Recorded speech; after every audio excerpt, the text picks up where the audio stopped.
اعوذ باللہ من الشیطان اللعین الرجیم بسم اللہ الرحمن الرحیم الحمد للہ وکفا وسلام علی عبادہ الذین اصطفیٰ. درود بھیجیے محمد علیہ.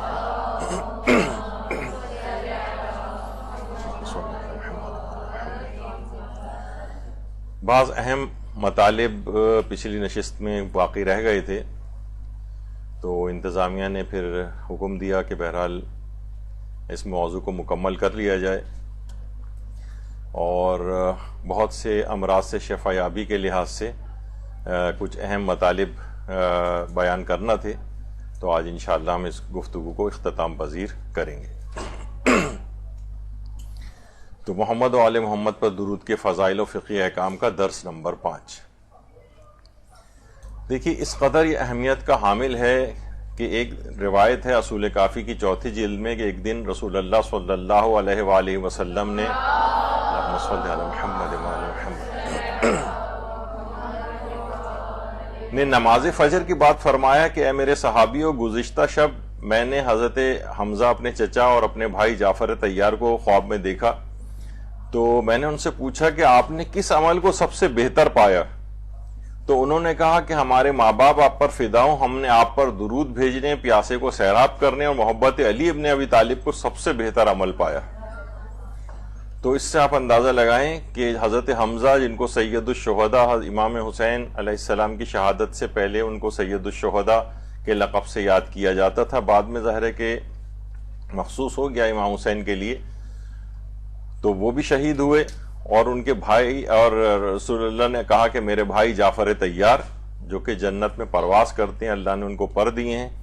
تو کتنی عظیم مقام کے اوپر یہ دونوں شہادت کے بعد فائز ہیں، اور وہ فرما رہے ہیں کہ اس سے بہتر عمل ہم نے کوئی بھی نہیں پایا کہ آپ پر درود بھیجنے، پیاسے کو سیراب کرنے اور محبت علی ابن ابی طالب علیہ السلام کو. اللہم صلی علی محمد وآل محمد. کیونکہ صلوات کے اندر ایک ایسی خصوصیت ہے کہ یہ نامہ اعمال کو بہت بھاری کر دیتی. ظاہر ہے کون ہے ایسا شخص کہ جو اپنے اعمال کے اوپر بھروسہ کر سکے اور اس کا نامہ اعمال عمل کے لحاظ سے اتنا زیادہ سنگین اور بھاری تر ہو کہ وہ پلڑا جھک جائے. تو بہرحال صلوات اس موقع پر کام آئے گی جب ہی امام جعفر صادق علیہ السلام فرماتے ہیں کہ رسول اللہ نے فرمایا صلی اللہ محمد کہ میں روز قیامت میزان کے پاس ہی ہوں گا، جس کے گناہ بنسبت نیکیوں کے زیادہ ہوں گے، میں صلوات کو اس پلے حساب میں رکھ کر اسے وزنی کر دوں گا. تو کثرت کے ساتھ جب بھی کہا جاتا ہے کہ کثرت کے ساتھ صلوات جو ہے وہ پڑھنی چاہیے. اور پیغمبر اکرم یہ بھی فرماتے ہیں کہ 3 طرح کے افراد قیامت کے دن، جس دن کوئی سایہ نہیں ہوگا، عرش الہی کے سائے میں ہوں گے. پوچھا گیا مولا یا رسول اللہ وہ کون سے لوگ ہیں؟ فرمایا نمبر 1 جو میری امت کے لوگوں کے رنج و غم کو دور کرے، نمبر 2 جو میری سنت و سیرت کو زندہ کرے، اور تیسرا وہ جو مجھ پر کثرت سے درود بھیجے گا. کثرت کے ساتھ درود بھیجنا یعنی اللہم صلی علی محمد. عرش الہی کے سائے میں یہ 3 افراد ہوں گے. اور روایات میں یہ بھی آیا کہ ہر مومن پر موکل 5 فرشتے ہوتے ہیں.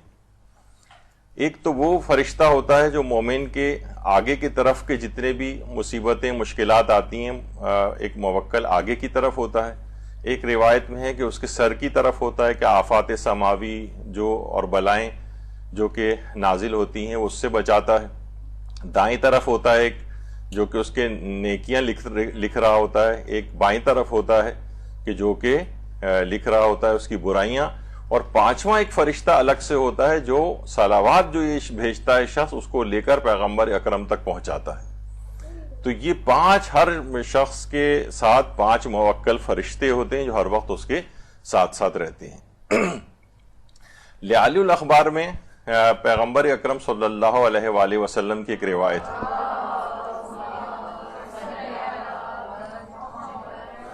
کہ اے علی مجھ پر کثرت کے ساتھ درود بھیجو. تو مولا نے کہا کہ یا رسول اللہ کیا آپ کی زندگی کی حد تک یہ حکم ہے؟ تو پیغمبر نے فرمایا نہیں، بلکہ میرے دنیا سے پردہ فرما جانے کے بعد بھی ہے. کیونکہ ایک فرشتہ اللہ نے مقرر کیا ہے کہ جو بھی لوگ افراد مجھ پر درود بھیجتے ہیں اس کو ایک نورانی کاغذ کے اوپر وہ لکھتا ہے، اور مشک اصفر کے ساتھ معطر کر کے مجھ تک پہنچاتا ہے. مشک اصفر کے ساتھ معطر کر کے مجھ تک پہنچاتا ہے. اس فرشتے کا نام بعض روایت میں سلسائل ہے. سواد لام، سواد الف، حمزہ یہ لام، سلسائل. تو اس کا یہ کام ہے کہ یہ اس طرح سے یہ پہنچاتا ہے. اور جب بھی کوئی جو شخص درود بھیجتا ہے تو 20,000 نیکیاں اس کے نامہ اعمال میں لکھی جاتی ہیں اور 20,000 گناہ اس کے نامہ اعمال سے محو کیے جاتے ہیں اور 20,000 اس ایک صلوات کے عوض 20,000 درخت جنت میں اس کے مقام پر لگائے جاتے ہیں جہاں کہ وہ رہائش اختیار کرے گا. اللہم صلی علی محمد وعلی محمد. تو سلسائل کا یہ کام ہے. تو جب بھی پیغمبر اکرم نے یہ بات فرمائی ہے کہ بہترین لوگ روز قیامت وہ ہوں گے جنہوں نے مجھ پر کثرت سے درود بھیجا ہوگا. اور آپ خود سوچیں کہ مثلا کسی کو اور پیغمبر کو اگر ہم ایک دفعہ صرف ہدیہ کریں، ایک پھول مثلا، تو اس کے اندر اتنی ویسی پاور نہیں ہوتی. کثرت سے بھیجنے کے معنی ہیں کہ جتنا بڑا آپ کو پتہ ہے بکے اور گلدستہ ہوتا ہے اتنا ہی زیادہ وہ خوشبودار ہوتا ہے. اور ابھی آپ نے سن بھی لیا کہ وہ خود جب ایک درود بھی بھیجا جاتا ہے تو وہ اس کو نورانی ورقے کے اوپر لکھ کر، نورانی کاغذ پر لکھ کر مشک اصفر سے معطر کیا جاتا ہے اور پھر پیغمبر کی خدمت میں پیش کیا جاتا ہے. تو روزانہ اتنے بڑے بڑے گلدستے اگر صلوات کے پیغمبر اکرم کی خدمت میں جائیں گے تو کس قدر وہ ہماری جانب متوجہ ہوں گے. تو کوشش کرنی چاہیے. ابھی ہم آگے چل کر کہ کم سے کم کتنی تعداد مطلوب ہے بعض روایت کی شکل میں وہ آپ کے سامنے بیان بھی کریں گے. اور ایک روایت میں یہ بھی ہے نام، ویسے تو آپ نے سنا سلسائل. بعض علماء کا یہ کہنا ہے کہ سلسائل یہ وہی فطرس ہے. اچھا پہلے تو اس میں نام کی وہ ہو جائے کہ یہ بہت سے لوگ اس کو فطرس کہتے ہیں، کوئی فطرس کہتے ہیں، کوئی فطرس کہتے ہیں. اس طرح سے نہیں، بلکہ اصل اس کی پروننسیشن ہے فطرس. فے کے اوپر بھی پیش ہے اور رے کے اوپر بھی پیش ہے، فطرس. تو یہ فرشتہ جو ہے یہی غالباً اسی کا نام ہی سلسائل ہے. کچھ کہتے ہیں اور کچھ کہتے ہیں کہ نہیں، ایک الگ ایک فرشتہ ہے. اور یہ وہی فرشتہ ہے کہ جس کو آپ کو پتہ ہے کہ بہرحال ایک ہمارے ہاں ایک علمی بحث ہے کہ فرشتے کے متعلق فطرس کے کیس سے ایک دفعہ ایک گناہ ہو گیا تھا. اچھا گناہ یہاں پر پھر علماء نے اس میں بہت تفصیل ہے، انشاءاللہ کبھی ہم اس کو الگ سے بیان بھی کریں گے کہ علماء کے کیا نظریات ہیں فطرس کے ساتھ، کیا اس کے ساتھ غلطی ہوئی تھی، کیا اس کے ساتھ ہوا تھا کہ وہ جو ہے وہ اس کے بالوں پر جو ہے وہ نوچ کی اور پھینک دیا گیا تھا. اور پھر امام حسین کے جب وہ گہوارے سے مس ہوا تو اس کے بالوں پر واپس آیا، اس کی توبہ قبول ہوئی. جب بھی اس نے کہا تھا کہ من مثلی و انا عتیق الحسین، کون ہے میرے جیسا کہ میں حسین کا آزاد کردہ ہوں. تو بہرحال یہ اس کو عتیق الحسین جبھی کہا جاتا ہے فطرس کو. تو یہی وجہ ہے کہ بہرحال اسی کی نام کے اعتبار سے ایران نے ایک ڈرون بھی بنایا ہے جس کا نام فطرس ہے اور اس پہ السلام علیکہ یا ابا عبداللہ الحسین بھی لکھا ہوا ہے. تو اللہم صلی علی محمد وعلی محمد.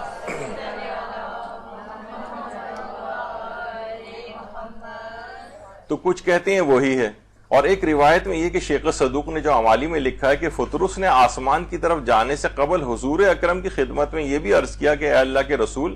آپ کی امت آپ کے نور نظر کو شہید کرے گی، البتہ مجھ پر امام حسین نے جو احسان فرمایا ہے اس کی بنا پر میں یہ ذمہ داری لیتا ہوں کہ مشرق و مغرب میں جہاں کوئی شخص ان کی زیارت پڑھے یا سلام کرے گا میں اس کی زیارت و سلام امام تک پہنچاؤں گا، اور جو ان کی خاطر درود پڑھے گا میں اس کا درود بھی امام تک پہنچانے کا فریضہ ادا کروں گا.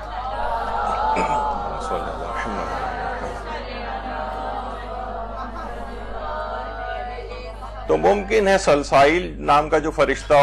ہے وہ رسول اللہ تک پہنچانے کے لیے ہو، امام حسین تک پہنچانے کے لیے فطرس ہو. بعض کہتے ہیں کہ نہیں، یہ دونوں ذمہ داریاں اسی کی ہیں. بہرحال ذرا اس سلسلے میں ذرا اختلاف نظر پایا جاتا ہے. تو فطرس نے یہ والی ذمہ داری قبول کی. تو بہرحال دیکھیے صلوات جو ہے یہ قبر کے اندر بھی نورانیت کا باعث ہے. دیکھیے قبر کی تنگی، تاریکی اور تنہائی سے ڈرایا گیا ہے روایت کے اندر. نورانیت اس قدر زیادہ اس کی ہو جائے گی جب یہ صلوات قبر کے اندر جو ہے آئے گی. یہی وجہ ہے کہ ہمارے ہاں جو نماز وحشت قبر پڑھی جاتی ہے اگر آپ اس کا طریقہ بھی دیکھیں تو اس طریقے کے اندر کیا ہے کہ پہلی رکعت میں سورہ الحمد کے بعد آیت الکرسی پڑھی جاتی ہے ہم فیہا خالدون تک، اور دوسری رکعت میں الحمد کے بعد 10 دفعہ انا انزلنا پڑھی جاتی ہے، اور سلام پڑھنے کے بعد کہا جاتا ہے اللہم صلی علی محمد وعلی محمد وابعث ثوابہا الی قبر فلان، یعنی اس نماز کا ثواب فلاں ابن فلاں کی قبر تک پہنچے، تو میت کا نام اور اس کے والد وغیرہ کا نام لیا جاتا ہے۔ تو یہاں پر بھی کیا ہے کہ یہ آیا ہے اس کے اندر کہ اللہ یعنی درود اس سے پہلے پڑھا جائے اور اس کے بعد پھر اس ثواب کو پہنچانے کی جو ہے وہ اللہ سے ریکویسٹ کی جاتی۔ تو یہ درود ہر جگہ، اب یہ کیا ہے کہ جب نماز قبر کے اندر جاتی ہے اس کے اپنے فوائد ہیں، اور اس قدر فوائد ہیں کہ باقاعدہ محدث نوری نے دارالسلام میں بھی نقل کیا ہے، کہتے ہیں کہ ہمارے استاد ملا فتح علی سلطان آبادی کہتے تھے کہ میری عادت تھی جب بھی اہل بیت سے محبت کرنے والا کوئی دنیا سے جاتا تھا، مجھے خبر ہوتی تھی تو میں 2 رکعت نماز وحشت قبر ضرور پڑھتا تھا،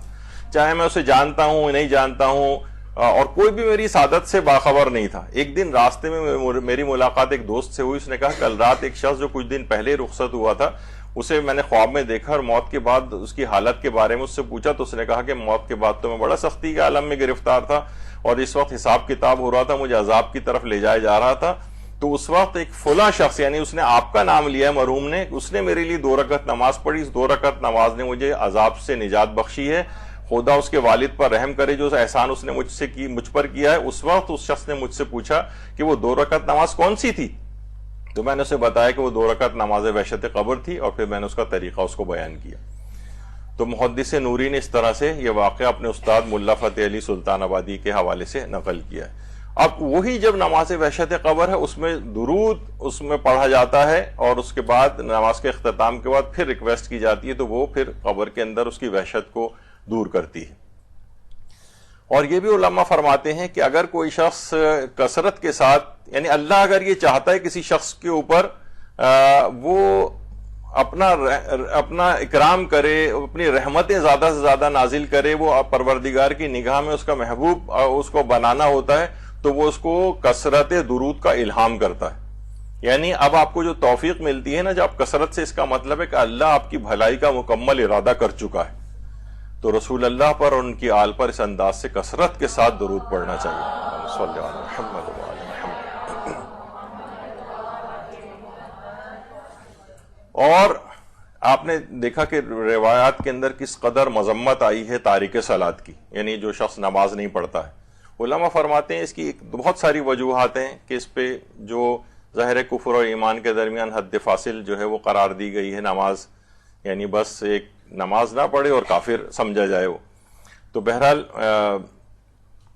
اب کہتے ہیں کہ ایک تو وجہ یہی کہ اس نے خدا کے حکم کی خلاف ورزی کی، دوسری وجہ یہ ہے کہ نماز میں اتنا بڑا نہ پڑھ کے اتنا بڑا اپنا نقصان کر رہا ہے، کیونکہ کم سے کم اگر 5 واجب نمازیں بھی اگر روزانہ کی پڑھ رہا ہے تو اس میں 9 دفعہ کے تشہد میں یہ صلوات سے بھی محروم ہو جاتا ہے جو 9 دفعہ پڑھی جاتی۔ اگر آپ حساب لگائیں تو تشہد و سلام رکعات اور اس میں ساری کیلکولیشن میں 9 دفعہ جو ہے وہ صرف تشہد پڑھا جاتا ہے واجب، اور مستحب اگر نمازیں پڑھ رہا ہے تو اور زیادہ درود اس میں پڑھا جاتا ہے تشہد کے اندر۔ تو یہ بہت بڑا جو اس کا ایک لاس ہے تارک صلاۃ کا، ایک تو یہی عذابوں میں اس وجہ سے بھی گرفتار ہوتا ہے، اور کتنا بڑا یہ نقصان کرتا ہے نمازیں نہ پڑھ کر کہ یہ کم سے کم 9 دفعہ کے اس درودوں سے بھی جو ہے وہ محروم ہو جاتا ہے جو کہ پڑھے جاتے ہیں۔ مستحب نمازیں اور نوافل وغیرہ پڑھے گا تو اور زیادہ اس کو فوائد ہوں گے۔ تو اتنے بڑے ثواب سے محروم ہو جانا، ایسے ہی جیسے روزانہ اگر کسی کو کروڑوں روپے کا نقصان ہو رہا ہو تو کس قدر وہ اس کو فیلئر بزنس مین سمجھا جائے گا، کس قدر اسے کہا جائے گا کہ تم نے اتنی ساری دولت کو اپنی جو ضائع کی ہے، تم کتنی آرام سے اس کو حاصل کر سکتے تھے۔ تو یہاں دولت ایمان جو حاصل ہوتی ہے اس کو درود پڑھنے سے، اس سے تارک صلاۃ جو ہے وہ محروم رہ جاتا ہے۔ یہی وجہ ہے کہ یہاں پر بہرحال ہمارے ہاں ایک ورلڈ درود ڈے بھی منایا جاتا ہے جو 20 اپریل کو منایا جاتا ہے۔ ہمارے برادران اہل سنت کے اعتبار سے ویسے کچھ علماء ہمارے بھی 12 ربیع الاول کے قائل رہے، لیکن قول مشہور ہمارے یہاں 17 ربیع الاول ہی ہے۔ تو ان کے ہاں یہ ہے کہ بہرحال 12 ربیع الاول عیسوی کیلنڈر کے اعتبار سے وہ 20 اپریل کو جو ہے وہ انگریزی لحاظ سے آتی ہے، تو اس لحاظ سے اس کو ورلڈ درود ڈے، تو کوئی حرج نہیں جب اتنے سارے دن منائے جاتے ہیں تو ایک دن درود کا دن بھی منا لیا جائے، اور انسان اس دن کا محافل منعقد کرے ہزاروں یا لاکھوں دفعہ درود پڑھنے کی انفرادی اور اجتماعی طور پر، تو کوئی حرج نہیں کہ اس دن کو اس انداز سے منایا جائے۔ ویسے اس کو سننے میں آتا ہے کہ شاید یہ ترکی کے صدر نے اس کو وہ کیا تھا کہ عالمی طور پر ایک دن اس کا درود پڑھنے کا بھی منایا جائے۔ ہمارے آیت اللہ سید محمد تقی موسوی اصفہانی، یہ بہت ہی ایک بڑے عالم گزرے ہیں اور صاحب مکیال المکارم کہلاتے ہیں۔ امام زمانہ علیہ الصلوۃ والسلام، اللہم صلی علی محمد وعلی محمد، کے موضوع پر انہوں نے کتاب لکھی ہے، جبھی ان کا نام صاحب مکیال المکارم۔ 47 سال کی عمر میں ہی ان کو بہائیوں نے شہید کر دیا تھا۔ اس زمانے میں یہ جو بہائی فرقہ ہے ایران کے اندر بھی ہے، یہ کافی بڑھ رہا تھا اور اپنے پر پھیلا رہا تھا ایک لحاظ سے، تو انہوں نے بہائیت کا مقابلہ کیا تھا اور بہرحال پھر بہائیوں نے ہی ان کو زہر دے کر شہید کیا، اور صرف 47 سال کی عمر میں یہ شہید ہو گئے۔ تو اس سے پہلے جب یہ ہاسپٹل میں ایڈمٹ تھے تو ان کے مرتضی موحد ابتہی جو ان کے داماد تھے، وہ یہ نقل کرتے ہیں کہ وہاں پر انہوں نے کہا تھا کہ بس امیر المومنین میرے پاس آیا ہی چاہتے ہیں، یعنی ان کو ظاہر ہے کہ اندازہ ہو گیا تھا، زہر دے دیا گیا تھا کہ اب یہ جام شہادت کو نوش فرمانے والے ہیں۔ تو بہرحال یہ اپنے زمانے میں بھی بڑے ریاضیات کیا کرتے تھے اور عمل، یعنی ہمارے علماء اپنے نفسانی اس کو توڑنے کے لیے اور اپنی روحانیت کو بلند کرنے کے لیے مسجد سہلا کا ایک عمل کرتے تھے جو شب بدھ کو ہوتا تھا۔ اور پھر یہ کہتے ہیں کہ شب بدھ، اب تو خیر مسجد سہلا بہت ہی پرشکو ہو چکی ہے، لیکن اس زمانے میں جو مسجد سہلا تھی تو بہرحال اس کے اندر یہ عمل انہوں نے کیا تھا اپنی روحانیت کو قوی کرنے کے لیے۔ اور پھر اس کے بعد کہتے ہیں کہ فجر کے وقت میری ملاقات کچھ رجال الغیب سے ہوئی۔ رجال الغیب ویسے تو دیکھیے صوفیہ کی ایک اصطلاح ہے، وہ اپنی اس میں استعمال کرتے ہیں، لیکن ہمارے ہاں بھی اس لحاظ سے یہ آتی ہے کہ دیکھیے کچھ شخصیات ایسی ہیں، امام زمانہ کے سلسلے میں یہ گفتگو آتی ہے کہ ان کے ابدال ہوں گے اور ابرار ہوں گے اور اخیار ہوں گے اور نجبا ہوں گے، اور اس طرح سے ان کے ایک یعنی سمجھیں کہ اولیاء اللہ کی ایک مختلف جماعتیں ہیں۔ تو ان سے انہوں نے پوچھا کہ آخر کون سا ہم ایسا جو ہے وہ عمل کریں کہ جس سے ہم ساری اپنی حاجات کو قبول کروا لیں۔ ایک ہوتا ہے نا کہ مخصوص حاجات کے لیے مخصوص اعمال ہوتے ہیں،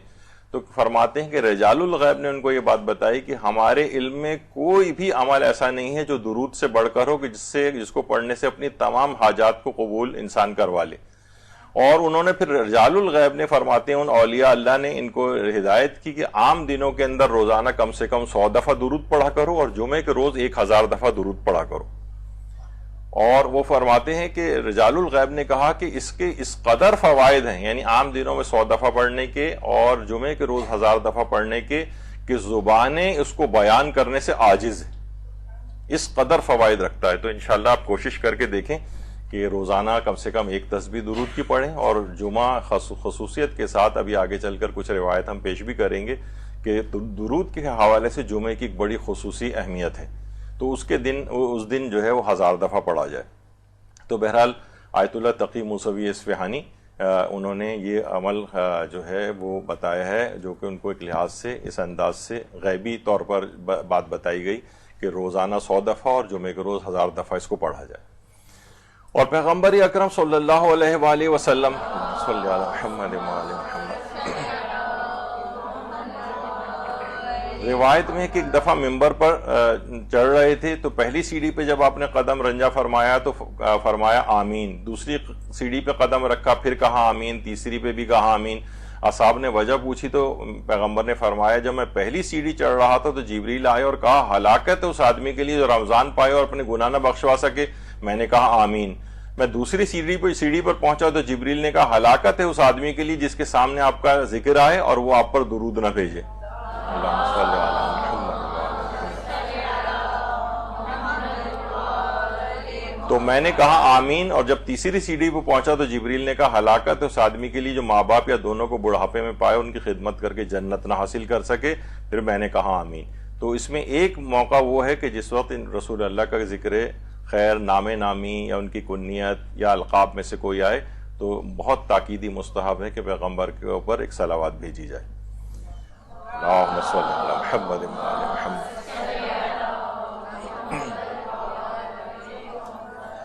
جب بھی اس کے متعلق کہا جاتا ہے کہ سب سے بالا ترین نظر، جب ہم نے پچھلی دفعہ بھی گفتگو ہوئی تھی تو یہی بات بیان ہوئی تھی کہ کچھ نذور جو ہیں وہ اور طرح کی بھی ماننی چاہیے، اور اذکار کی بھی ماننی چاہیے، تلاوت قرآن کی بھی ماننی چاہیے، لیکن بہت سے علماء کہتے ہیں کہ بالا ترین منت اور نظر جو ہے، اچھا نظر بھی دیکھیے دو طرح کی جو عام طور پر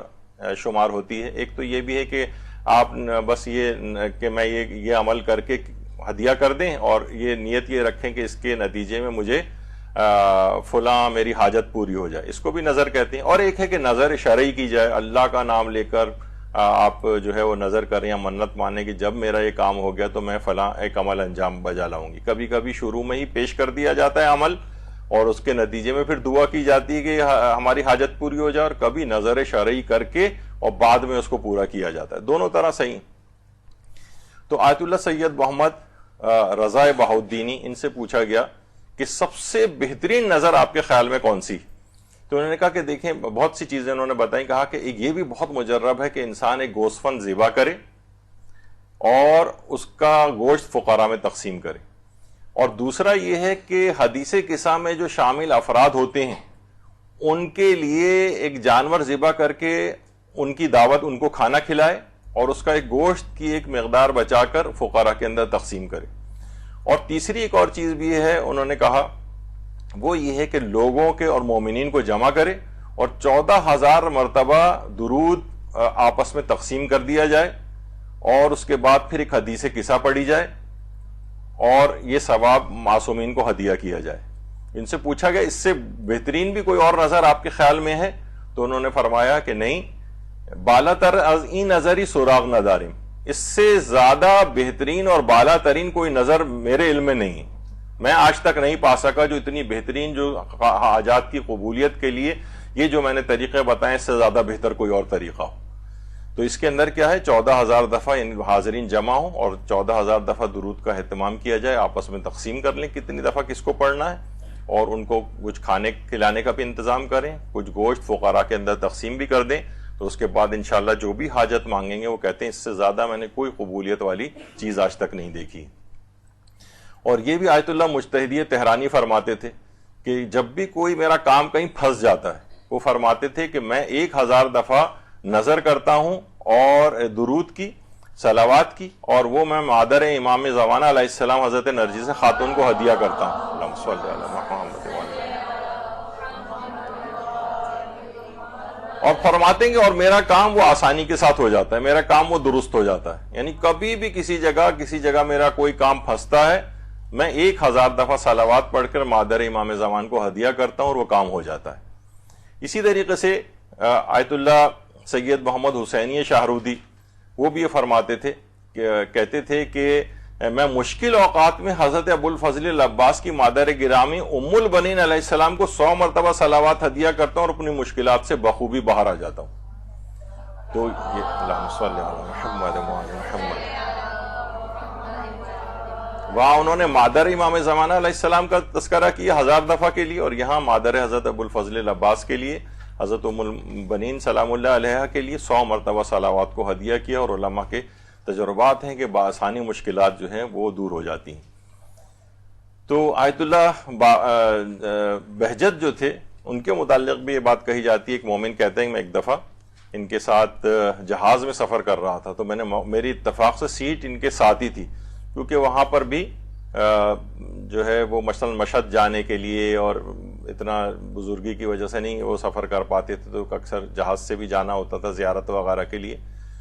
تو وہاں پہ بھی ان سے جب پوچھا گیا کہ میں کون سا جو ہے میں اپنی مشکلات کے لیے، میں نے سوچا کہ موقع بہت اچھا ہے، میرے برابر میں سیٹ ہے ان کی، تو میں نے پوچھا تو انہوں نے کاغذ لیا اور کاغذ پہ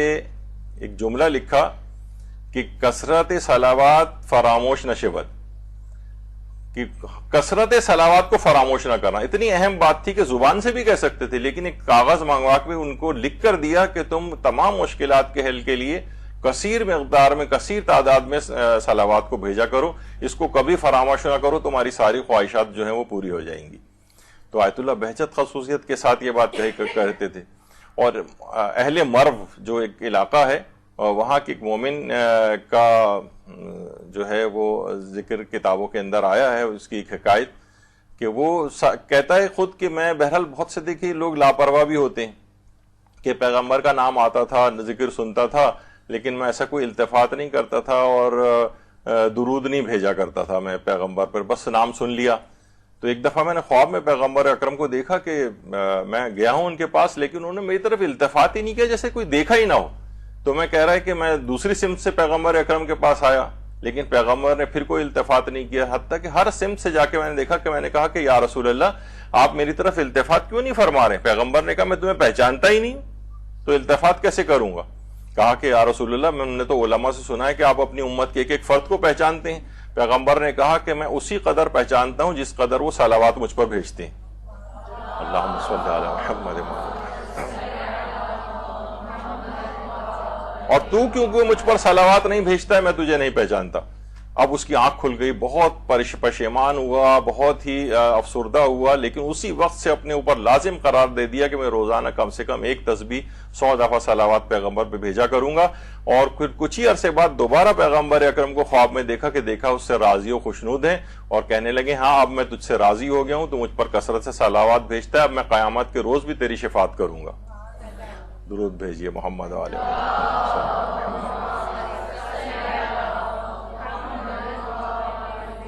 تو کثرت سے اگر کوئی نہ شاذ و نادر کبھی بھیجتی ہے، نہیں، کثرت سے صلوات بھیجنے پر پیغمبر اکرم متوجہ ہوتے ہیں اور وہی تقاضا کرتے ہیں کہ کثرت سے صلوات ان کے اوپر بھیجی جائے۔ اور امام جعفر صادق علیہ السلام فرماتے ہیں اللہم صلی علی محمد وعلی محمد، کہ جب نبی اکرم کا ذکر کیا جائے تو تم لوگ کثرت سے صلوات پڑھو، بے شک جو بھی نبی پر ایک صلوات بھیجے گا اللہ اس کے اوپر فرشتوں کی 1000 صفوں میں سے 1000 رحمتیں نازل فرمائے گا، اور اللہ کی خلق شدہ مخلوقات میں سے کوئی بھی ایسا نہیں ہوگا جو اس بندے پر اللہ کی رحمت اور اللہ کے فرشتوں کی طلب رحمت کے لیے دعا نہ کرے۔ اور کوئی بھی شخص صلوات سے منہ نہیں موڑتا سوائے ایسے جاہل اور مغرور شخص کے کہ جس سے اللہ اور اس کا رسول بیزار ہو۔ تو جو بھی شخص یعنی بے التفاتی ظاہر کرتا ہے، کثرت سے صلوات نہیں بھیجتا، اسے جاہل اور مغرور جو ہے وہ قرار دیا گیا ہے، اور اللہ اور اس کے رسول اس سے بیزار ہو جاتے ہیں، جیسے ابھی آپ نے سنا کہ پیغمبر نے اس کو پہچاننے سے انکار کر دیا۔ تو بہرحال یہ بڑا عظیم ایک عبادت ہے۔ اچھا، اسی طرح سے بہت سی بار ہمیں قبرستان بھی جانا ہوتا ہے، تو اب یہ عمل کافی مشہور بھی ہو گیا، علماء اس کو بیان بھی کر رہے ہیں، اور قبرستان میں جا کر ایک مخصوص صلوات جو مفاتیح الخیرات میں سید صادق حسینی یزدی نے ایک ہمارے 8ویں امام علی رضا علیہ السلام علیہ صلی علی محمد وعلی محمد، کہ ایک خاص ایک صلوات ہے جو اگر محمد و آل محمد علیہ السلام پہ پڑھی جائے تو اگر کوئی شخص قبرستان جا کر ایک دفعہ اس کو پڑھتا ہے تو اللہ 20 سال کے گناہ اس اہل قبرستان کے ہر مردے کے لیے 20 سال تک عذاب اٹھا لیتا ہے، اور اگر 2 دفعہ اس صلوات کو پڑھ لے تو 40 سال تک عذاب اٹھا دیا جاتا ہے، اور اگر 3 دفعہ قبرستان میں جا کے اسے پڑھ دے تو ہمیشہ کے لیے عذاب ان مردوں پہ سے معاف ہو جاتا ہے۔ اور وہ ہے کہ اللہم صلی علی محمد وعلی محمد ما دامت الصلوات وصلی علی محمد وعلی محمد ما دامت البرکات وصلی علی محمد وعلی محمد ما دامت الرحمہ اللہم صلی علی روح محمد وعلی محمد فی الارواح وصلی علی جسد محمد وعلی محمد فی الاجساد وصلی علی قبر محمد وعلی محمد فی القبور وصلی علی صورت محمد وعلی محمد فی الصور وصلی علی تربت محمد وعلی محمد فی التراب وصلی علی نور محمد وعلی محمد فی الانوار برحمتک یا ارحم الراحمین۔ درود بھیجیے محمد وعلی محمد۔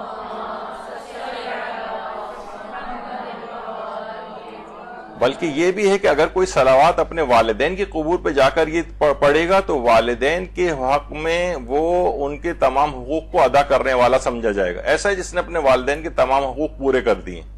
انشاءاللہ جو ہماری اگلی گفتگو آنے والی ہوں گی تو اس کے اندر والدین کے سلسلے میں جو 80 حقوق ہیں، 40 ان کی زندگی میں، 40 ان کے مرنے کے بعد، اس پہ ہماری گفتگو آئے گی۔ تو بہرحال اس میں ایسا سمجھا جائے گا جس نے سارے حقوق ادا کر دیے اگر یہ 3 دفعہ صلوات وہاں جا کر اس انداز سے پڑھے۔ تو بہرحال اب یہ صلوات جو ہے اصل میں یہ ہے کہ تینوں جہانوں میں مومن کا بیمہ کر دیتی ہے۔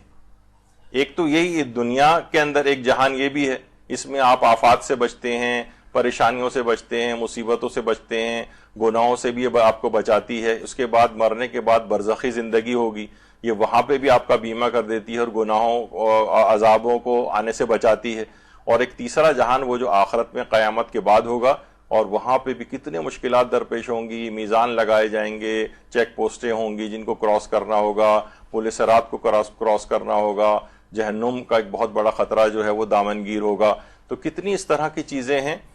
جن سے تو یہ تینوں جہانوں میں مومن کا بیمہ کرتی ہے، یعنی ان کو ان تمام چیزوں سے یعنی اس کی حفاظت کرتی ہے، تمام قسم کے عذابوں سے. تو یہ صلوات کو ہر لحاظ سے اپنی زندگیوں میں رائج کرنا چاہیے کہ یہ ہر جگہ آپ کے کام آئے گی مرنے کے بعد بھی. بہت سے لوگ کہتے ہیں کہ ہم جو مرحومین کے لیے ایصال ثواب کے لیے پچھلی دفعہ بھی آیا تھا کہ خواہ ایک دفعہ ہی کیوں نہ صلوات بھیجی جائے روزانہ، کبھی بھی یاد آ جائے آپ کو مرحومین کے لیے صلوات بھیجنی ہے تو آپ نے، تو لوگ کہتے ہیں کہ ہر مرحوم کے لیے الگ الگ بھیجیں. علماء نے کہا ویسے تو ظاہر ہے کہ جتنا چاہیں آپ صلوات بھیجیں، زیادہ تو جتنا بھی بھیجیں فائدہ مند ہی ہے ان کے لیے بھی اور آپ کے لیے بھی، لیکن اتنی زیادہ پاورفل ہے یہ صلوات کہ ایک بھی صلوات تمام مومنین و مومنات جو مرحومین گزر گئے حضرت آدم سے لے کر اور جو قیامت تک آئیں گے، یہ اکیلی ایک صلوات بھی ان سب کے لیے بہت کفایت کرتی ہے اور کافی ہو جاتی ہے. اصلاً یہ اس کی اپنی ذات بہت زیادہ پاورفل ہے. ہمیں سوچتے ہیں ایک صلوات اتنے سارے لوگوں کے لیے، ارے یہ تو یعنی کسی کوئی حد اور انتہا نہیں ہے. جو نامہ اعمال کو آپ نے دیکھا کہ اس سے پہلے ہم نے بیان کیا کہ وہ پلڑے میں رکھ دیا جائے گا اور نامہ اعمال بھاری ہو جائے گا. تو وہ تو ہے کہ کتنی بھی کثرت سے چاہیں بھیجیں آپ، لیکن کم سے کم جب بھی یاد آئے ایک صلوات بھیج کے تمام مرحومین کے لیے بھیج دیا کریں، بلکہ حضرت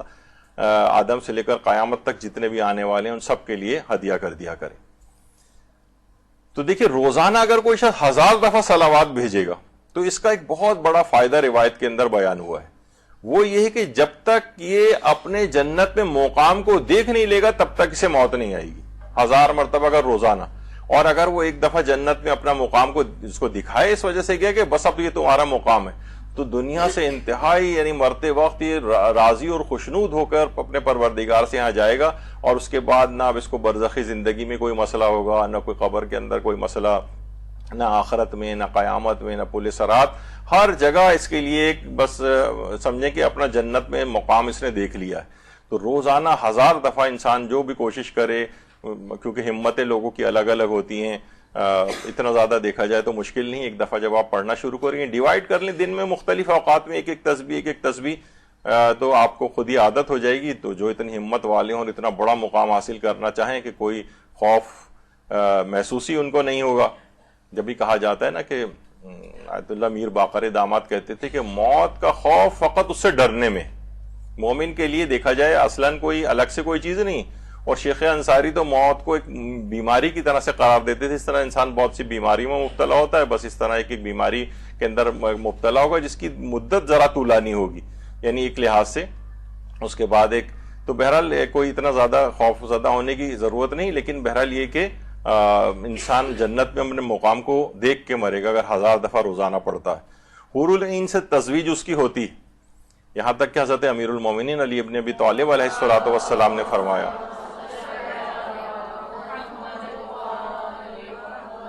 اچھا یہاں پہلے روک کے بات بتا دیجیے. عموماً جب بھی اس کا حور العین کا تذکرہ آتا ہے تو خواتین یہ سوچتی ہیں تو یہ تو مردوں کے لحاظ سے ان کی شریک حیات ہو گئی. یہاں اس سے مراد یہ ہوتا ہے، اس کی الگ ایک تفصیل آئے گی، یعنی جو بھی ان کا کاؤنٹر پارٹ ہوگا، جو بھی شریک حیات ہوگا عورتوں کے لحاظ سے، اس کی بھی ایک الگ تفصیل ہے. تو وہ وہاں پر یہ مراد ہوتی ہے. بہت سی خواتین جو کہتی ہیں کہ ایسی عملیات یا اذکار کے جس کے اندر ہے کہ اس میں حور العین سے تزویج ہوگی، سوچتی ہیں ہمارے لیے تو ہے ہی نہیں، ہے تو مردوں کی بات ہو رہی نہیں. ایسا نہیں.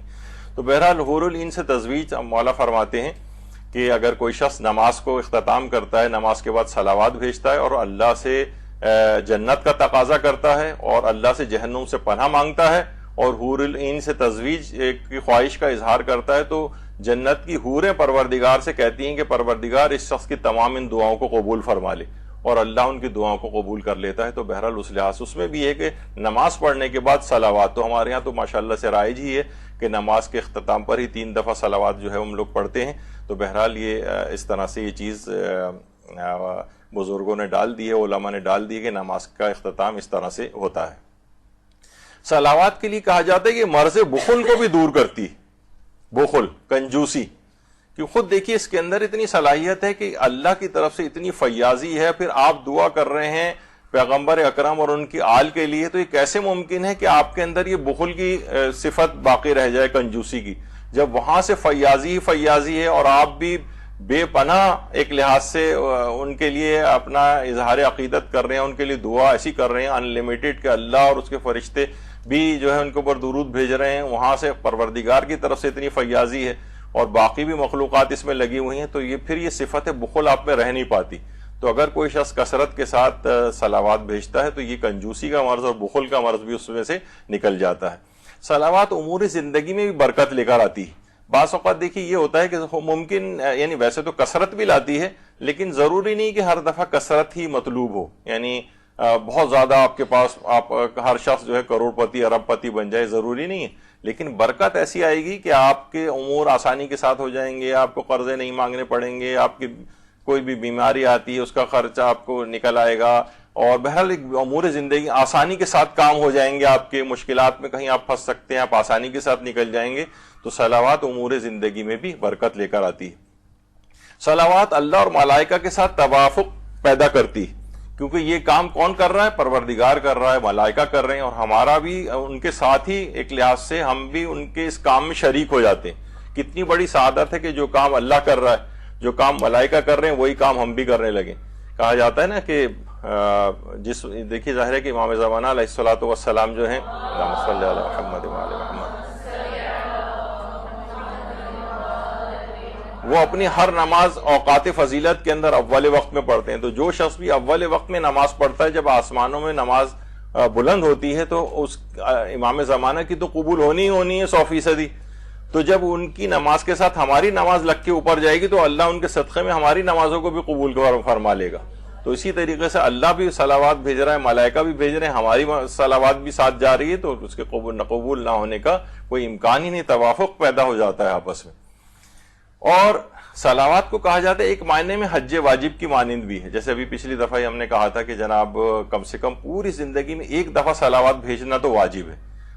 اس کے بعد تاکیدی مستحب ہے کہ جب بھی نام سنیں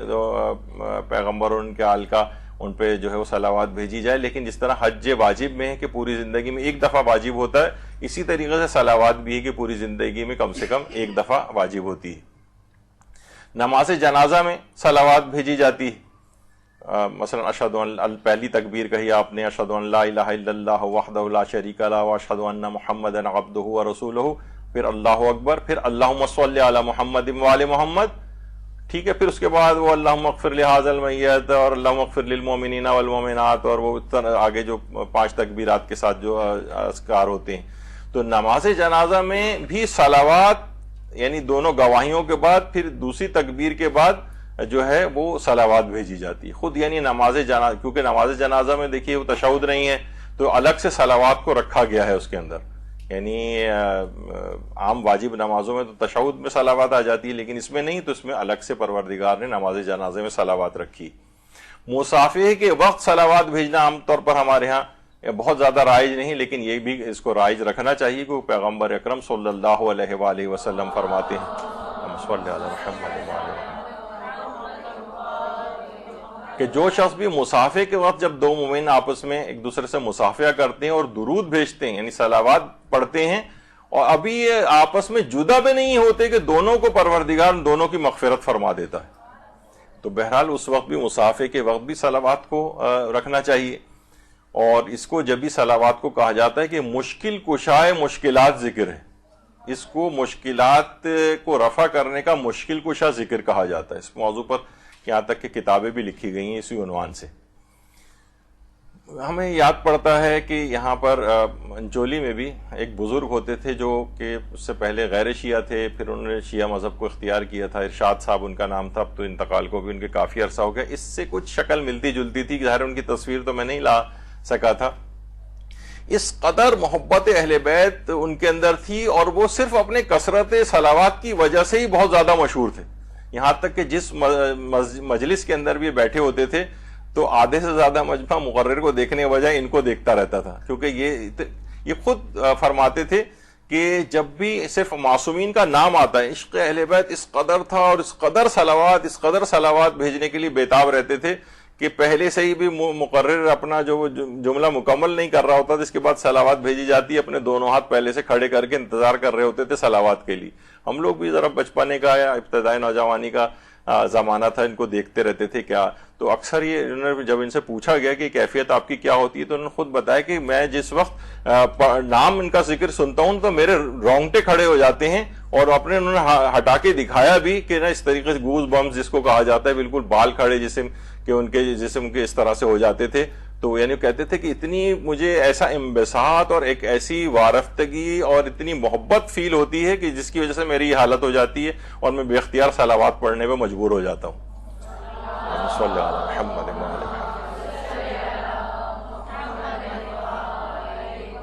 تو بہرحال اسی وجہ سے غالباً کو توفیق بھی ہوئی اور انہوں نے مذہب حقہ کو قبول کیا. بہت پریشانیوں کا بھی شکار رہے وہ، لیکن وہ اپنی اس محبت اہل بیت کا اظہار اس طرح سے جو ہے وہ کیا کرتے تھے ان پر درود بھیج کر.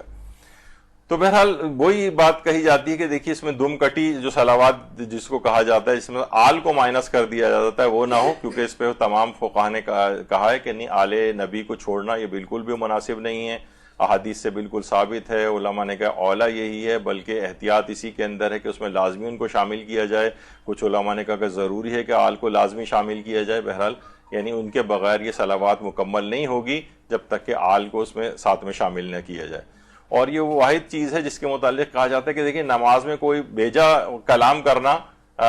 وہ نہیں ہو سکتا نماز میں، لیکن نماز پڑھنے والا جو ہے کچھ موارد ایسے ہیں جس میں وہ اگر کر دے تو اس میں بیجا کلام میں شمار نہیں ہوتے. جیسے سلام کا جواب دینا واجب ہے، کسی نے آپ کو نماز میں سلام کیا، آپ کو بھی وہ انہی الفاظ میں جواب دینا ہوتا ہے. پیغمبر کے نام کو پڑھتے یا سنتے وقت اس وقت صلوات پڑھنا. تو مثلا اگر نماز میں بھی آپ کے کان میں آواز آ گئی مثلا ان کے نام کی، تو جو ہے صلوات بھیجنا، اس میں بھی کوئی سجدہ سہو نہیں ہوتا. کوئی بھی ذکر کرنا یا نماز کے علاوہ حالت سجدہ میں سجدے والی صورتوں کے علاوہ قرآن تلاوت کرنا، اس میں بھی سجدے سہو نہیں ہوتا ہے. تو بہرحال یہ اس طرح کی کچھ چیزیں ہیں کہ یہ اگرچہ ایک اضافی طور پر ایک کلمہ ایک آ رہا ہے بیچ میں، جیسے ہم نے کہا تھا کہ کوئی وجہ نہیں بھی آپ نے نام سنا تب بھی بیچ میں اگر کہیں صلوات آپ پڑھ دیں، مثلا سورہ الحمد اور دوسرے سورہ پڑھنے کے درمیان آپ کا دل چاہا کہ آپ صلوات پڑھ لیں تو پڑھ سکتے ہیں، جائز ہے. اگرچہ بہتر ہے کہ بعد میں یہ سب کام کریں، لیکن یہ کہ اگر کوئی کر لے تو اس میں کوئی حرج نہیں ہوتا. یہاں تک کہ علماء سے پوچھا گیا کہ مثلا جب ہم قرآنی آیات پڑھتے ہیں تو اس میں بھی آتا ہے مثلا آمن الرسول، اب یہاں پہ رسول کا اس لحاظ سے یہ ایک عہدہ آیا، تو کیا یہاں پہ بھی صلوات ہم پڑھیں جب ہم قرآن کی آیت پڑھ رہے ہوں؟ تو انہوں نے کہا پڑھ تو سکتے ہیں، لیکن بہتر ہے کہ تلاوت کی اختتام پر یا جب اس وقت آپ آیت ختم ہو جائے یا اس طرح سے بعد میں اس کو پڑھ لیں. تو بہرحال یہ بھی ہے کہ رسول کا بھی اگر اس طرح سے آیت اللہ ناصر مکارم شیرازی سے بھی پوچھا گیا ہے تو انہوں نے کہا کہ بہتر یہ کہ نماز کے تلاوت کے بعد اس کو پڑھ لیا جائے اور تلاوت قرآن کی کنٹینیوٹی میں اس میں فرق نہیں ڈالا جائے. تو اسی طریقے سے دیکھیے حضرت امیر المومنین علی ابن ابی طالب علیہ السلام فرماتے ہیں کہ رسول خدا پر درود خطاؤں کو اس طرح ختم کر دیتا ہے اس طرح پانی آگ کو. رسول خدا پر سلام غلاموں کو آزاد کرنے سے افضل ہے، اور رسول خدا کی محبت راہ خدا میں نفسوں کا خون بہانے نیز تلواروں سے جنگ لڑنے سے بھی زیادہ افضل ہے. بہت ہی عظیم ثواب ہے صلوات بھیجنے کا. اور یہاں تک کہا اللہ تعالیٰ نے حضرت موسیٰ کو وہی فرمائی تھی کہ موسیٰ کیا تم اس بات کو دوست رکھتے ہو کہ تمہیں قیامت کے دن پیاس نہ ستائے اور تم اس دن پیاسے نہ رہو؟ موسیٰ نے فرمایا ہاں پروردگار. تو ارشاد ہوا دنیا میں میرے حبیب پر درود بھیجو تاکہ کل قیامت میں پیاس سے بچ سکو.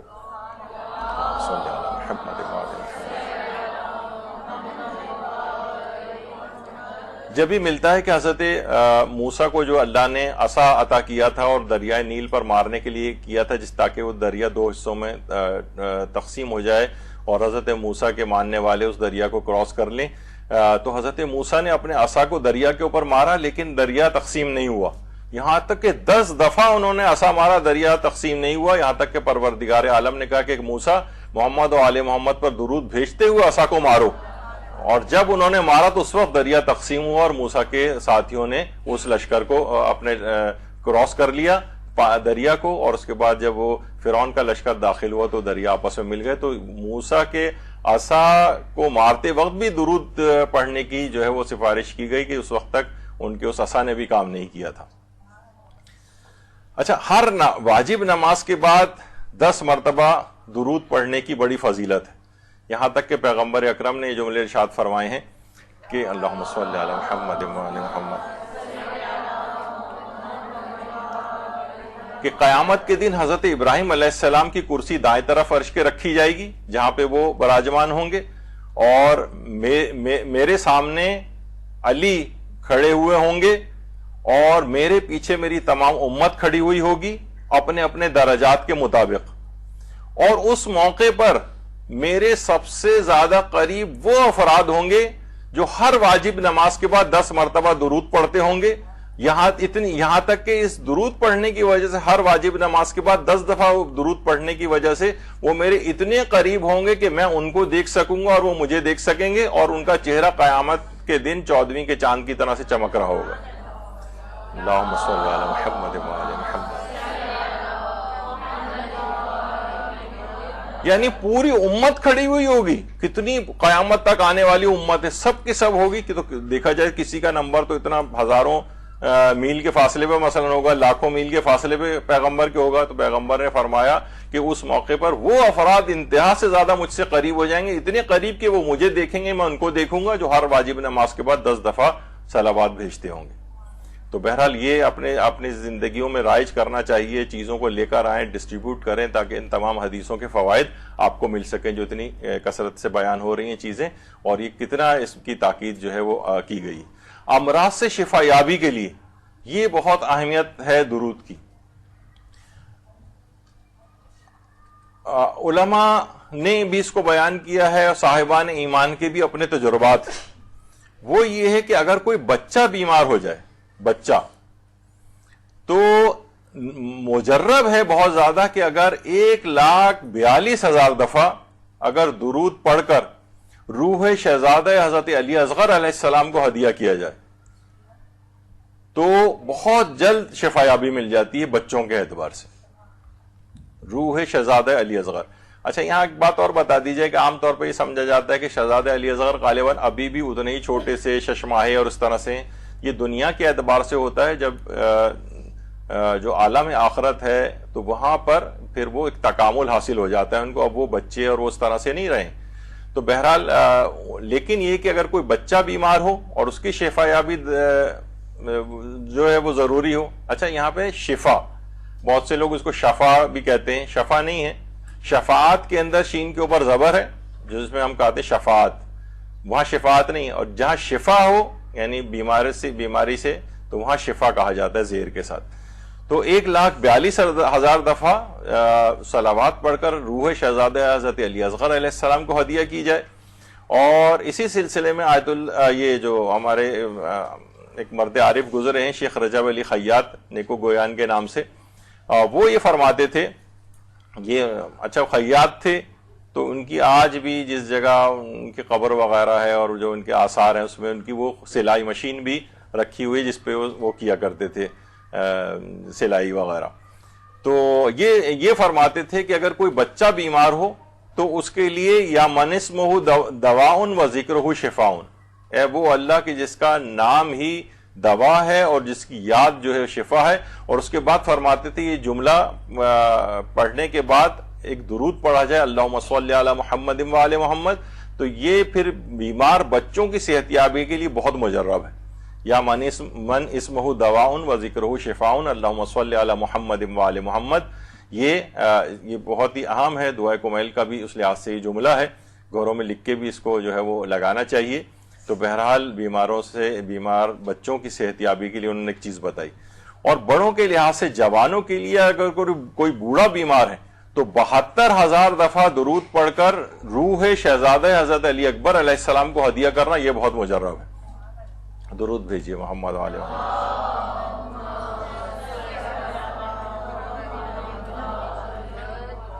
دیکھیے، عصمت کاملہ تو فقط 14 معصومین کے پاس ہے اور کسی کے پاس نہیں،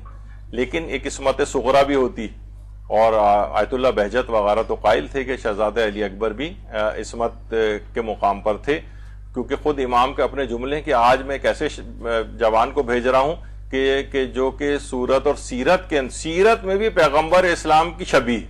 سوچیں کتنی بڑی بات ہے کوئی پیغمبر اسلام کی شبیہ ہو،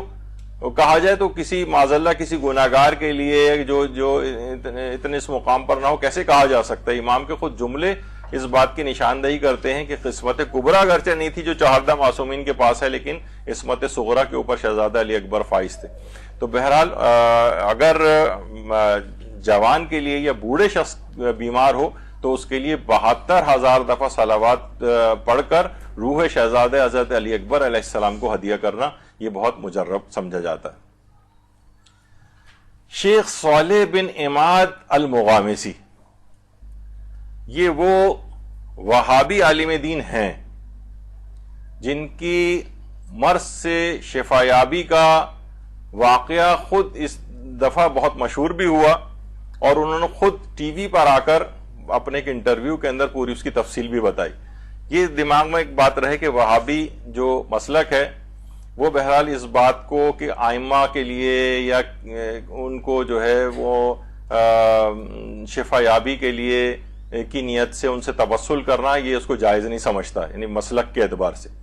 لیکن شیخ صالح بن عواد المغامسی یہ اتنی بڑی شخصیت ہے، ایک تو اس وقت یعنی 60-61 سال کی ان کی عمر ہے، اور مملکت سعودی عرب کے اندر مستقل ٹی وی کے اوپر ان کو مختلف چینلز پر یہ آتے ہیں، اور اس کے علاوہ یہ مسجد قباء جو ہے وہاں پر بھی امام جماعت اور خطیب جو ہیں بہت بڑا عہدہ وہاں پر سمجھا جاتا ہے۔ مسجد قباء آپ کو پتہ ہے کہ وہ مسجد ہے جو کہ اصل جو مسجد نبوی مدینہ کی اس سے بھی سب سے پہلی اولین اسلام کی جو مسجد ہے وہ مسجد قباء ہے، اس کے بعد مسجد نبوی بنی ہے، پہلے مسجد قباء پیغمبر تقریباً یہاں پر 14 دن قیام کیا تھا قباء کے مقام پر، پھر یہاں کے لوگوں کو گفٹ کے طور پر قباء کی مسجد جو ہے وہ دی تھی پیغمبر نے۔ تو یہاں پر یہ خطیب بھی ہیں، اور یہ وہی مسجد قباء ہے جہاں 2 رکعت نماز پڑھنا ایک پورا عمرہ کرنے کے برابر ثواب جو ہے وہ دلواتا ہے۔ تو شیخ صالح بن عواد المغامسی، اور یہ وہاں کی جو ملک عبدالعزیز آل سعود یونیورسٹی وہاں پہ کی وزٹنگ فیکلٹی میں بھی ہیں، اور یہ وہاں پر کثرت کے ساتھ درس و تدریس وغیرہ کے اندر ایک بہت بڑے علماء میں ان کا جو ہے وہ شمار ہوتا ہے، اور جو ان کا پروگرام آتا ہے مع القرآن کے نام سے، اس میں انہوں نے یہ پورا واقعہ بھی سنایا، اور کہا کہ میں اتنا شدید بیمار ہو گیا تھا کہ میں ہاسپٹلائز تھا، اور ایک ہارٹ کی ایسی پرابلم ہو گئی تھی کہ ڈاکٹروں نے، تمام بڑے بڑے ڈاکٹرز نے، میں نے وہ تصویریں آپ کو نہیں دکھائی ہیں کہ یہ کتنے بڑے بڑے ایلیٹ یعنی بڑے بڑے جو اس وقت جو سربراہان مملکت ہیں ان کے ساتھ ہی یہ بیٹھے ہوتے ہیں، سوچیں کتنے اعلیٰ کوالیفائڈ ڈاکٹر سے ان کا علاج نہیں ہوا ہوگا۔ سب نے کہا کہ آپ کی صرف چند دن آپ کی موت میں رہ گئے ہیں، بس آپ دنیا سے جانے والے ہیں، اس بیماری کا کوئی علاج نہیں ہے، بس آپ تیاری کر لیں۔ تو کہہ رہے ہیں میں اپنے بستر پہ تھا اور سرجری کے لیے ایڈمٹ ہوا تھا کہ ایک لبنانی شیعہ نرس جو ہے وہ آئی اور ان سے پوچھا کہ آپ کو کیا تکلیف ہے، انہوں نے بتایا کہ اس طرح سے ہے، تو اس نے کہا کہ میں آپ سے کہتی ہوں کہ آپ نا محمد و آل محمد پر صلوات بھیجنا شروع کریں۔ تو کہہ رہے ہیں کہ میں نے اس کی بات سنی، اب دیکھیں کتنا بڑا ایک خودی عالم ہے وہ، اور اس کو لیکن بعض اوقات دوسروں کی باتوں کا بھی اثر ہو جاتا ہے، لبنانی شیعہ نرس تھی بہرحال وہ، تو ان کا خود ان کا یوٹیوب وغیرہ کے اوپر اور مختلف چینلز پہ انہوں نے آ کر یہ واقعہ سنایا ہے، اور یہ میں خود بھی سن کر آیا ہوں، اور انہوں نے پورے اچھا اول تو یہ بات یاد رکھی کہ جو الفاظ درود ہیں تھوڑے بہت آگے پیچھے ان کے یہاں ہوتے ہیں، لیکن انہوں نے کہا میں نے وہ درود پڑھنا شروع کیا، اللہم صلی علی محمد و آل محمد، یہ پڑھنا شروع کیا میں نے۔ ڈاکٹروں کی ٹیم آئی اور انہوں نے کہا ہم نے سرجری سے پہلے کچھ فائنل ٹیسٹ لینے ہیں آپ کے، اور جب سارے ٹیسٹ ہوئے تو ڈاکٹروں نے مجھے آ کر بتایا کہ مرض کا نام و نشان آپ کے جسم سے ختم ہو چکا ہے۔ اللہم صلی علی محمد و آل محمد۔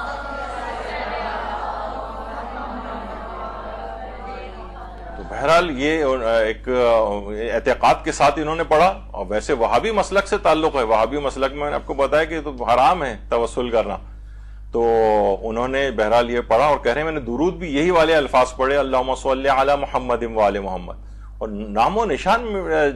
سب ڈاکٹرز بھی حیران پریشان کہ مرض کا نام و نشان ہی نہیں۔ تو بہرحال یہ ایک خیر، اس کے بعد پھر ان کا اور سعودی ٹی وی کے اوپر بھی آتے ہیں، اور پھر انہوں نے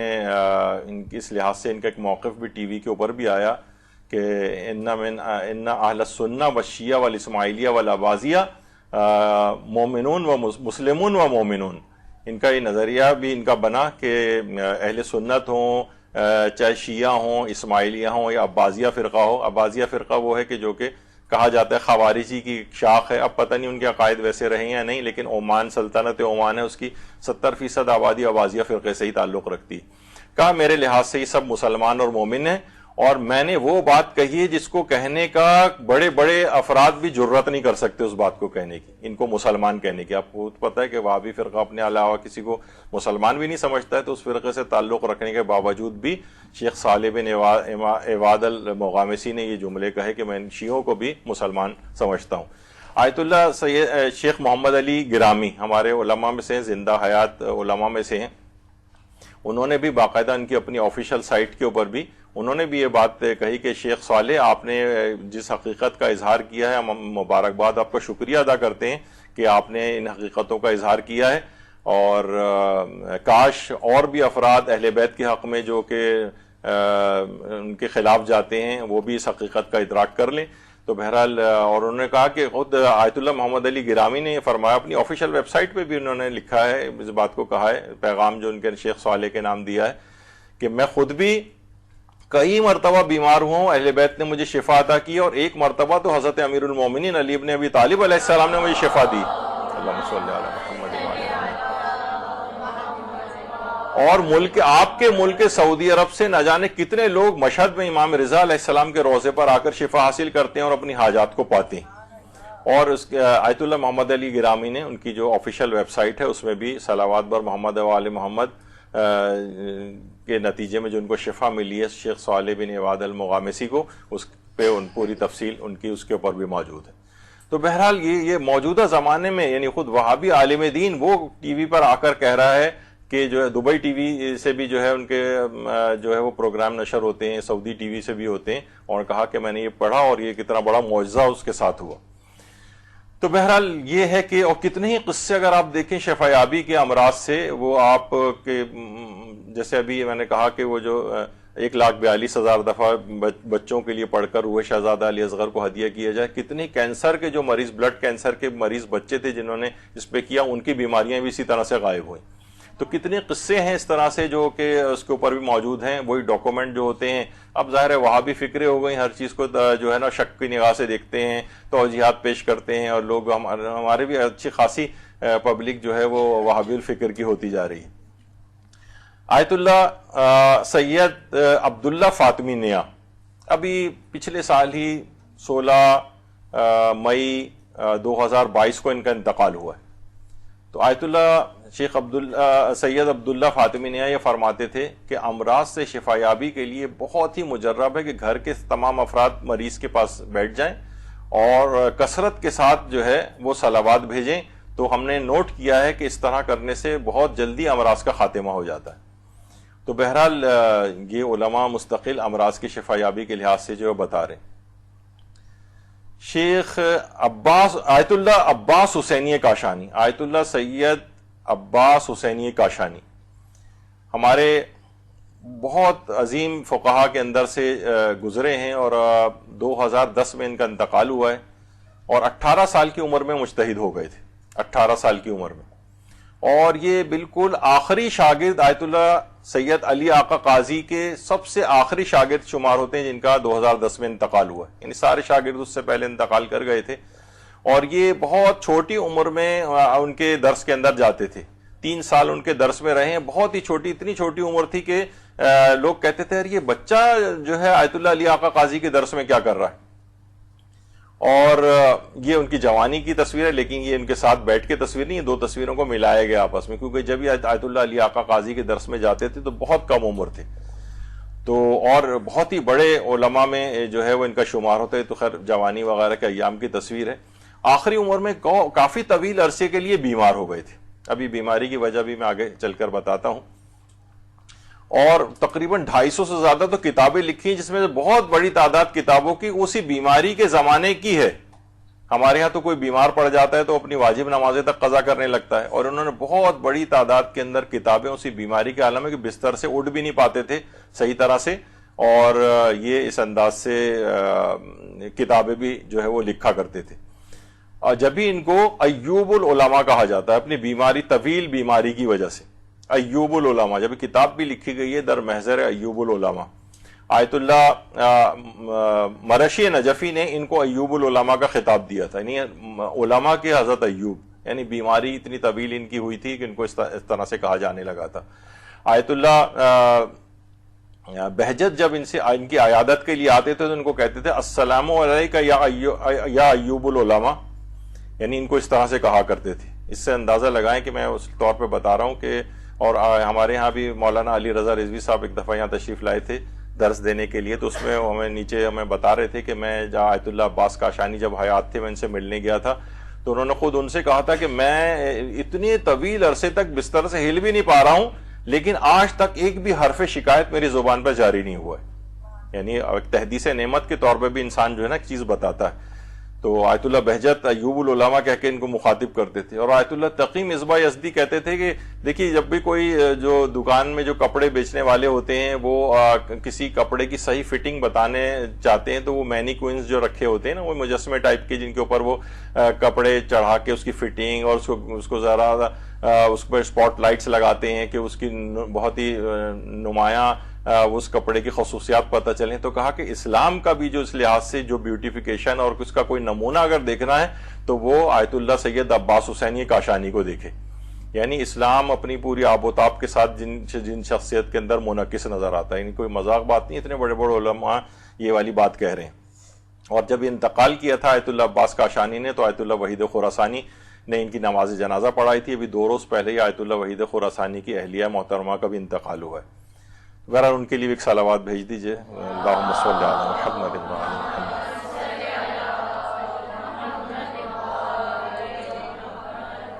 تو یہ بیمار جو ہے ایک طویل عرصہ کیوں رہے؟ آیت اللہ عباس حسینی کاشانی فرماتے ہیں کہ میں نے اپنے پروردگار سے یہ بات کہی تھی۔ دیکھیے اب یہ جو بات میں بتانے والا ہوں یہ ضروری نہیں کہ ہم بھی اس قسم کے کوئی الفاظ کریں، جن کا جو اتنا بڑا مقام ہوتا ہے نا وہی اس قسم کی بات کر سکتے ہیں، کہ پروردگار تو مجھ پر جتنی چاہے دنیا کی مصیبتیں ڈال دے، جتنی چاہے میں بیابان میں کوئی جنگلی درندے مجھ کو کھا جائیں، لیکن یہ میں سب چیزیں مجھے قبول ہیں، لیکن میں چاہتا ہوں کہ اس کے عوض مجھے رضایت حضرت امیر المومنین علی ابن ابی طالب علیہ الصلوۃ والسلام مل جائے۔ میں یہ چاہتا ہوں کہ مولا مجھ سے راضی و خوشنود ہو جائیں، چاہے کتنی ہی مصیبتیں مجھ پر تو ڈال دے۔ کہہ رہے ہیں بہرحال یہ کہ لگتا یہ ہے کہ بہرحال اس قسم کے الفاظ ہر ایک کو کے لیے مناسب بھی نہیں، جیسے علماء کہتے ہیں نا کہ وہ روایات وغیرہ کے اندر بھی یہ بات آتی ہے کہ حضرت یوسف نے کہا تھا کہ یہ جو یہ ہے جیل خانہ یہ مجھے زیادہ پسند ہے اس بات کی بنسبت کی عورتیں جس طرف مجھے بلا رہی، تو خود ہی اپنی زبان پہ کیوں لے کر آئے کہ یہ جیل خانہ مجھے زیادہ پسند ہے؟ مثلا کچھ اور بھی جملہ اس سے بہتر کہا جا سکتا ہے، تو بعض اوقات کوئی چیز زبان پہ جاری ہو جاتی ہے نا وہ ہو جاتی ہے۔ انہوں نے کہا تھا کہ پروردگار کتنی ہی مجھے پریشانیوں کے اندر تو ڈال دے، لیکن اس کے عوض میں یہ چاہتا ہوں کہ مجھے رضایت امیر المومنین، میں دنیا سے اس طور پر نہیں جانا چاہتا کہ اس بات کی گارنٹی لیے بغیر کہ مجھے امیر المومنین کی رضایت حاصل نہیں۔ تو بہرحال تو یہ آیت اللہ عباس حسینی کاشانی یہ فرماتے تھے امراض کی صحت یابی کے حوالے سے۔ وہ ٹھیک ہے اپنے لحاظ سے انہوں نے اسی بات کو پسند کیا ایک بڑے مقام کو لینے کے لیے، لیکن وہ کہتے تھے کہ ایک بات بہت مجرب ہے، اور یہ بات انہوں نے اپنی کتاب کشکول المخازن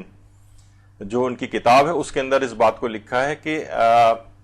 گھر کے افراد یا مومنین جو ہے وہ جمع ہوں، اور یا گھر کے افراد ہی اس مریض کے لیے اپنے لیے 1000 دفعہ صلوات پڑھنے کا ایک عمل کریں، جس میں 500 تو اس کی بیماری کے جو پیریڈ ہے اس میں رکھیں اس کو، یعنی جب تک یہ بیمار ہے 500 دفعہ اس کو پڑھ لیں، چاہے کم زیادہ جلدی کر کے بھی اس کو کر سکتے ہیں، اور 500 ان 1000 میں سے 500 کو بچا لیں کہ اس کو ہم اس وقت پڑھیں گے جب یہ مکمل صحتیاب ہو جائے گا۔ تو کہا کہ بہت مجرب ہے یہ چیز کہ اس سے مریض جو ہے شفایاب ہو جاتے ہیں۔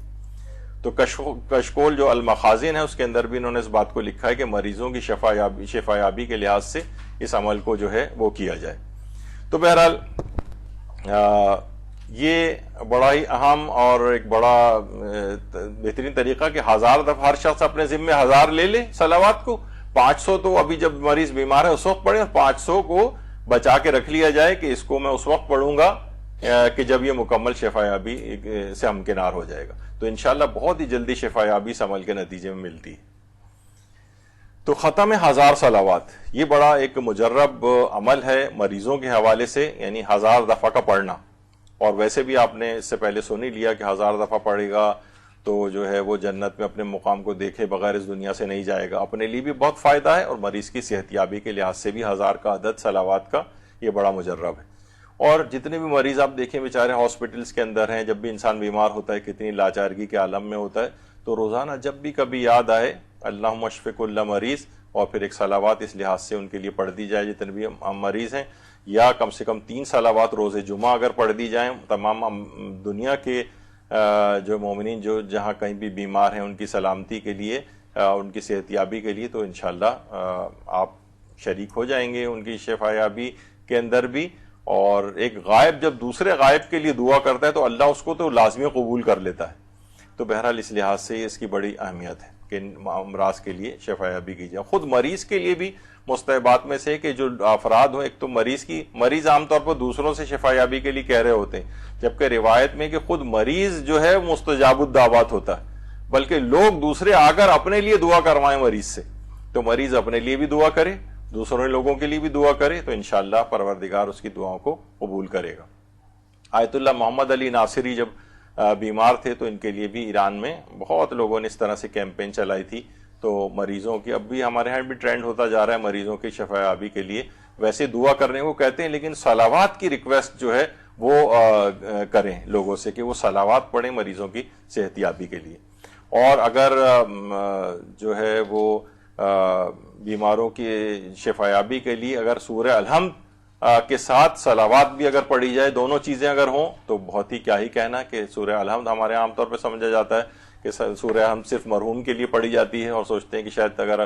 زندہ کے لیے پڑھ دی گئی تو کوئی مری نہ جائے وہ، جبکہ ایسا نہیں ہے، بلکہ سورہ الحمد کو سورہ اس لحاظ سے شفا بھی کہا جاتا ہے، اس کے ساتھ صلوات بھی پڑھی جائے تو بہت فائدہ مند ہے.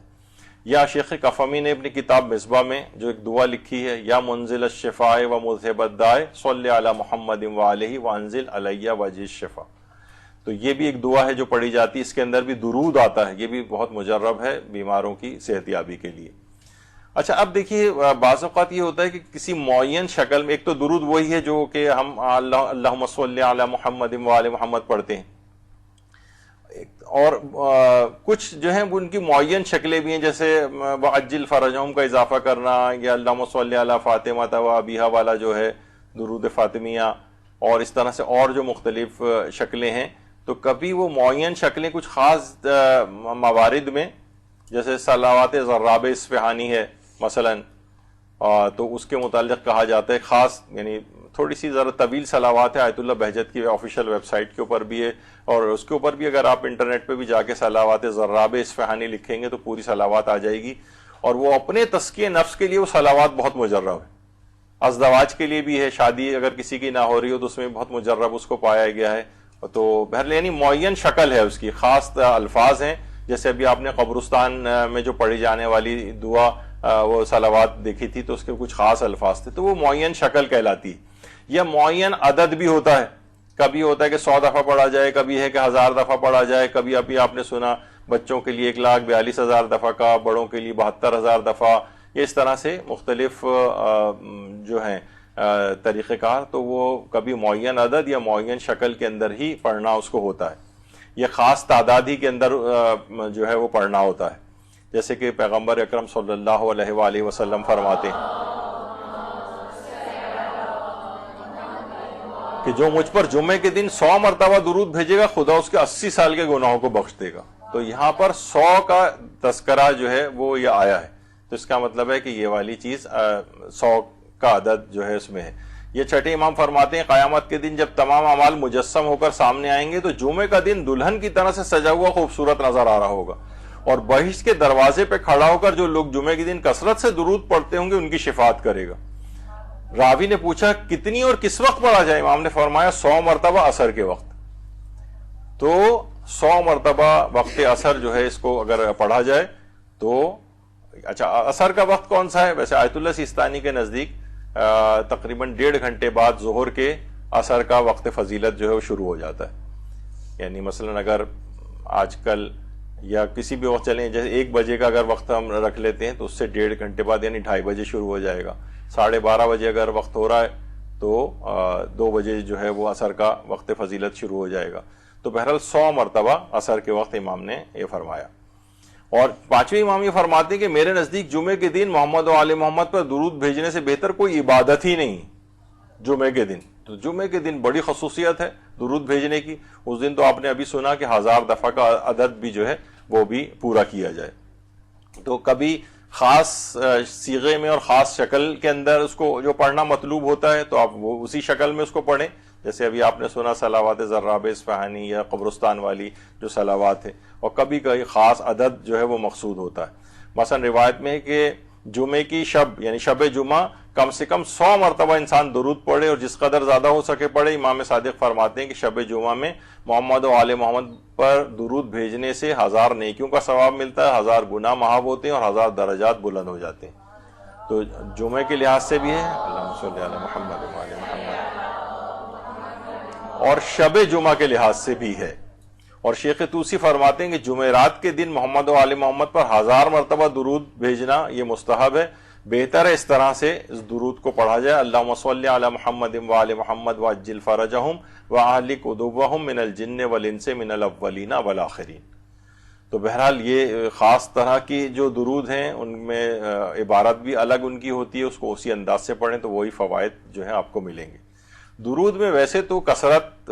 جتنا بھی زیادہ پڑھ سکیں ہو سکے, لیکن آیت اللہ بہجت فرماتے تھے کہ اگر کبھی کثرت اتنی مطلوب نہیں ہے لیکن آپ بہت توجہ اور اخلاص کے ساتھ ایک دفعہ بھی اگر درود پڑھ رہے ہیں تو اصل میں کیفیت بھی مطلوب ہے. تو وہ فرماتے تھے اگر کثرت کی طرف بہت سے لوگ ہوتے ہیں نا گھبرا جاتے ہیں, بھائی کون 1000 دفعہ پڑھے ہو یہ تو بہت بڑا ٹاسک دے دیا. کوئی بات نہیں, 1 دفعہ پڑھ لو, 3 دفعہ پڑھ لو, یعنی جتنی تمہاری ہمتیں اور طاقتیں ہیں اتنی دفعہ پڑھ لو. لیکن یہ کہ بہرحال کیفیت کے ساتھ پڑھو, دل لگا کے پڑھو, اخلاص کے ساتھ پڑھو, متوجہ ہو کر پڑھو, اس کی اہمیت کو جانتے ہوئے پڑھو. تو یہ یہاں پر کیفیت مطلوب ہے, کمیت اتنی مطلوب نہیں. اچھا, پچھلی دفعہ بھی آیا تھا کہ اللہم صلی علی محمد و آل محمد وعجل فرجہم. جب یہ ہم پڑھتے ہیں نا تو اصل میں اگر دیکھا جائے تو درود و آل محمد پہ ختم ہو گیا ہے, لیکن وعجل فرجہم کا جب اضافہ ہوتا ہے تو اس وقت یہ 2 دعاؤں میں تبدیل ہو جاتا ہے. ایک تو یہی دعا جو ہم نے اللہم صلی علی محمد و آل محمد, یہ ایک دعا کمپلیٹ تھی. وعجل فرجہم یہ دوسری دعا ہے جو اس کے ساتھ ہے. تو اس میں ثواب اور فائدہ بینیفٹ اور بہت زیادہ. ابھی جو میں نے صاحب مکیال المکارم کا نام لیا تھا تو انہوں نے اس کے اندر تقریباً 72 یا 75 فوائد کا تذکرہ کیا ہے جو امام زمانہ کے اوپر صلوات بھیجنے سے یا ان کے لیے دعا کرنے سے حاصل ہوتے ہیں. تو جب واجل فرجہم آپ کہتے ہیں, دیکھا جائے امام زمانہ علیہ السلام کی ظہور کے لیے دعا ہم کر رہے ہیں تو پوری لسٹ ہے پورے ان فوائد کی جو انہوں نے لکھی ہے. اور ہم نے ایک امام زمانہ علیہ السلام کے معرفت امام زمانہ کے نام سے مدرسے کا کتابچہ, اس میں وہ پورے 70-72 میں سے اہم ترین جو فوائد ہیں وہ ان کی بھی لسٹ پوری دی ہے. تو بہرحال جب یہ پڑھتے ہیں تو اور زیادہ بینیفٹ آپ کو حاصل ہو جاتے ہیں واجل فرجہم کے ساتھ. دیکھیے صلوات تو ہم نے اس سے پہلے کہا یہ ایک ایسی چیز ہے جسے لازمی قبول ہونا, یہ ہمیشہ اخلاصی کے ساتھ ہوتی ہے, تو اس کی عدم قبولیت کا انشاءاللہ بالکل کوئی امکان ہی نہیں ہے. یہ جبھی دعاؤں کے ساتھ اس کو پڑھا جاتا ہے. اور قیامت کے روز صلوات مجسم ہو جائے گی, جتنے بھی ہمارے نیک اعمال ہیں وہ بھی مجسم ہو جائیں گے. اور آپ نے اس سے پہلے بھی کہ قیامت کے دن بھی قبر میں بھی وہ اس کو مونس کے طور پہ رہے گی. پچھلے دفعہ کی نشست میں ہم نے بیان کیا تھا, اور اس کو وحشت نہیں ہوگی. قیامت کے دن ایک نور بن کے آئے گی, جبکہ 500 سال کی مسافت سے اس کا نور چل رہا ہوگا صلوات کا. تو جو پل صراط ہے وہاں پر بھی یہ نور بن کر آئے گی, کیونکہ پل صراط کے اوپر بھی ہے کہ بے تحاشا تاریکی وہاں پر ہوگی. تو تاریکی کو دور کرنے کے لیے سوچیں اتنی زیادہ روشنی کہ 500 سال کی مسافت سے صلوات کی کا نور جو ہے وہ ظاہر ہو رہا ہوگا. تو بہرحال قیامت کے دن بھی یہ اس لحاظ سے مجسم ہو جائے گی. ایک سوال یہ کیا جاتا ہے کہ رسول اللہ بھی اپنی نمازوں میں خود پر درود پڑھتے تھے؟ تو جواب ہے کہ جی ہاں, رسول اللہ بھی اپنی نمازوں کے اندر یہی درود پڑھتے تھے جو ہم آپ لوگ پڑھتے ہیں. تو اس میں الگ سے نہیں کہ ہمیں حکم ہے اور رسول اللہ نے اس عبادت کو انجام نہیں دیتے تھے, وہ بھی کیونکہ یہ تعبداً بھی ہے, یعنی اللہ نے حکم دیا ہے تو رسول اللہ بھی اس کے اوپر عامل تھے. ایک سوال یہ ان سے بھی پوچھا گیا آیت اللہ ناصر مکارم سے کہ حوقلہ زیادہ بہتر ہے یا درود پڑھنا زیادہ بہتر ہے، یعنی لا حول ولا قوت الا باللہ العلی العظیم یہ زیادہ بہتر ہے یا درود پڑھنا؟ تو انہوں نے کہا کہ اور سبھی مراجع کا یہ ہے کہ دونوں ہی اپنی اپنی جگہ پہ اہمیت کے حامل ہیں، اس میں کوئی ایک کو دوسرے کے اوپر فضیلت کرنا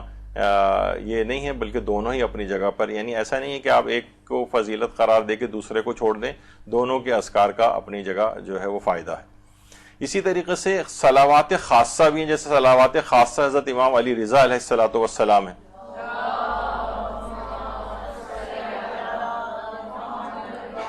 اور اسی طریقے سے تمام معصومین کے لیے کچھ الگ الگ خاص صلواتیں بھی ہیں، وہ بھی آپ کو مفاتی اور مختلف کتابوں کے اندر مل جائیں گی، لیکن یہ صلوات خاصہ امام علی رضا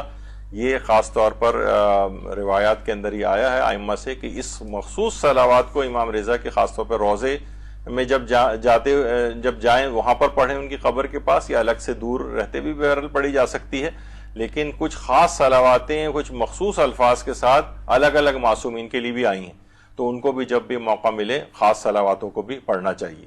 اسی طرح سے ایک صلوات خواجہ نصیر الدین طوسی ہے جس کے الگ الفاظ ہیں۔ آیت اللہ آپ کو پتہ ہے کہ خواجہ نصیر الدین طوسی مختلف علوم اور عملیات کے سلسلے کے بڑے ماہر عالم گزرے ہیں ہمارے، تو وہ بھی اس طرح سے ان کی خاص صلوات ہے جو کتابوں کے اندر لکھی ہے۔ البتہ اس کی سند کے متعلق کیونکہ علماء نے اس سے پہلے بھی کہا تھا کہ مستحب یا دعائیں اور اذکار وغیرہ جو ہیں ان کی اسناد کی بحث میں اتنا نہیں جاتے، تو سند کو البتہ یہ انہوں نے خواجہ نصیر الدین طوسی نے ذکر نہیں کیا، لیکن ان کی صلوات خواجہ نصیر الدین طوسی کو بھی جو اس انداز سے پڑھا جا سکتا ہے۔ اور مختلف علماء کے جو چیزیں ہیں کہ جناب جیسے آیت اللہ عبد الکریم کشمیری فرماتے تھے کہ حاجات دنیا اور آخرت کی برابری کے لیے 3 چیزوں کی وہ نصیحت کرتے تھے، ایک تو ذکر استغفار زیادہ پڑھنا، ذکر صلوات اور صدقہ دینا۔ وہ فرماتے تھے یہ 3 چیزوں کی جائیں تو اس سے دنیا کی بھی ساری مشکلات حل ہوتی ہیں، آخرت کی بھی ساری مشکلات حل ہوتی ہیں۔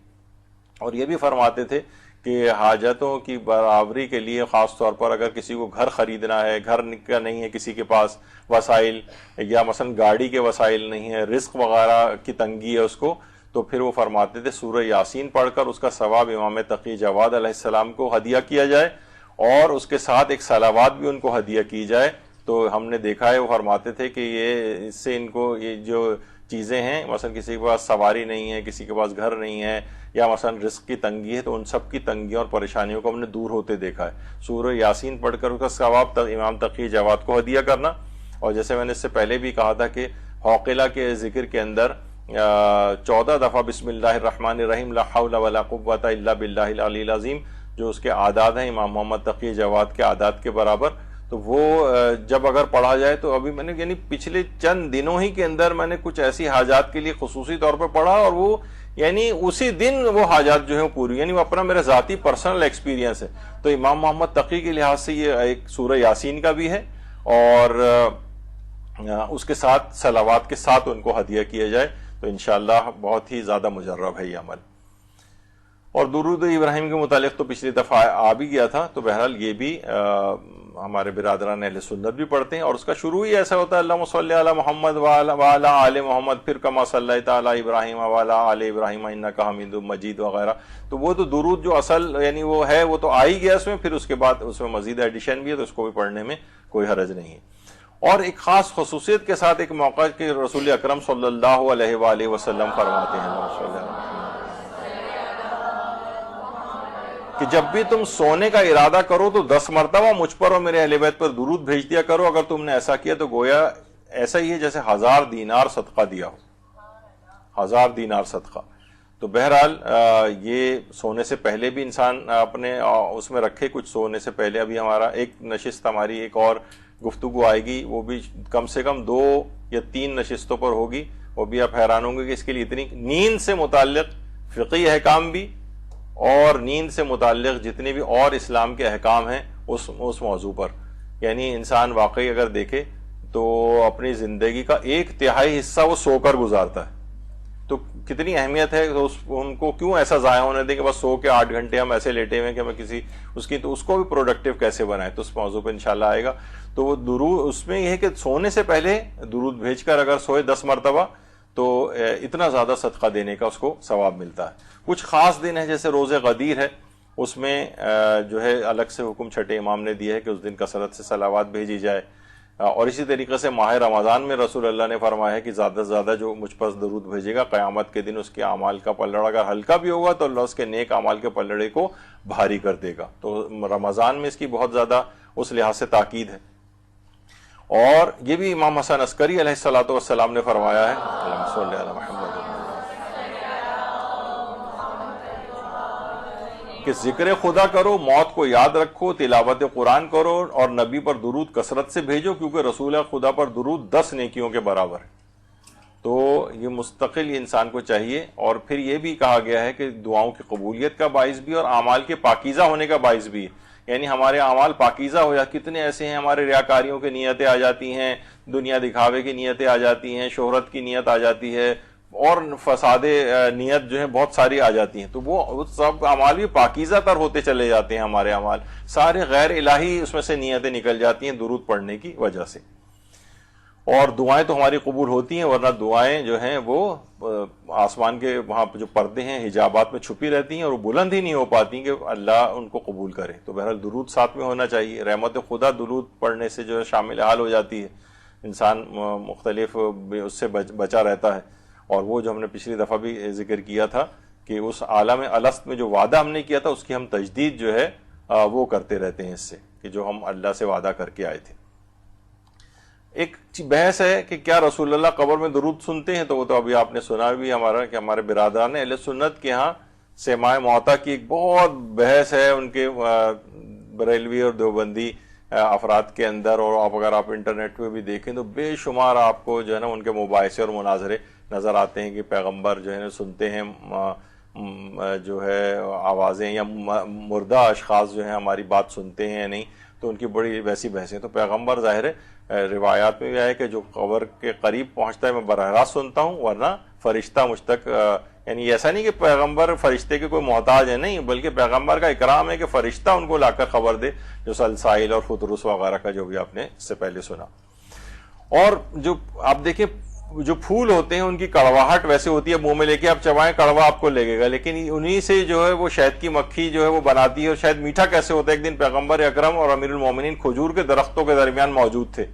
کہ ایک شہد کی مکھی نے آپ حضرات کو دعوت کے غرض سے شہد کا پتہ بتایا جہاں سے امیر المومنین شہد لے آئے.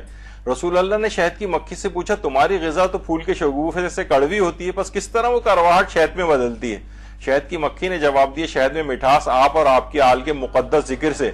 کیونکہ جب بھی ہم شگوفے سے استفادہ کرتے ہیں تو اس وقت ہم پر الہام ہوتا ہے کہ آپ پر 3 مرتبہ درود بھیجیں. جب ہم کہتے ہیں اللہم صلی علی محمد و آل محمد تو اس درود کی برکت سے ہمارا شہد میٹھا ہو جاتا ہے. اللہم صلی علی محمد و آل محمد. تو عالم تکوین میں بھی اس طرح سے درود جو ہے اپنے کام دکھا رہا ہوتا ہے. اور پیغمبر یہ بھی فرماتے تھے جو شخص کہہ دے کہ خداوندہ تو حضرت محمد و آل محمد پر درود نازل فرما تو خدا اسے 72 شہیدوں کا ثواب عطا فرماتا ہے اور وہ گناہوں سے اس طرح سے الگ ہو جاتا ہے جیسے آج ہی اس کی ماں نے اسے جنم دیا. کس قدر فضائل ہیں درود کے کہ عقلیں جو ہیں اس سے حیران ہیں. اور مستحب ہے مفاتیح الجنان میں شب جمعہ کے اعمال میں آیا کہ جمعرات کی اثر سے روز جمعہ کے آخر تک محمد و آل محمد پر زیادہ درود بھیجو. امام صادق فرماتے ہیں جمعرات کی اثر کو ملائکہ آسمان سے اترتے ہیں، ان کے ہاتھ میں سونے کا قلم اور چاندی کا کاغذ ہوتا ہے، اس میں ملائکہ جمعرات کی اثر سے روز جمعہ کے آخر تک محمد و آل محمد علیہ السلام پر بھیجے ہوئے درود کے سوا اور کچھ درج نہیں کرتے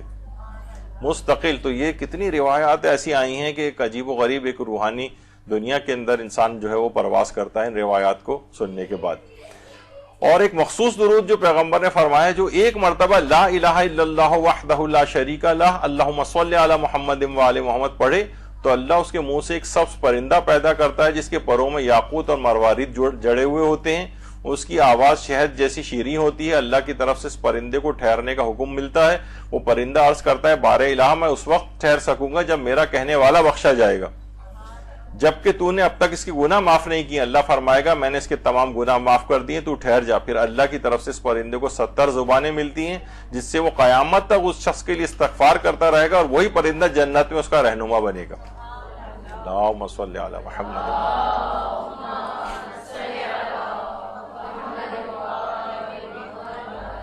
تو بس یہاں پر آج ہماری 5ویں اور آخری گفتگو اختتام پذیر ہوئی. اس میں بہت سے مطالب ایسے آپ نے دیکھا کہ جو اہم تھے وہ رہ گئے تھے، تو دل نہیں چاہا کہ اتنی جلدی اس کو ختم کر دیا جائے، لیکن ابھی تک ایسا نہیں کہ درود کے فضائل ختم ہو گئے اور بس ہم نے سارے بیان کر دیے ہوں. ابھی بھی بہت کچھ اس میں باقی ہے، لیکن ظاہر ہے دیگر اہم جو باتیں ہیں اور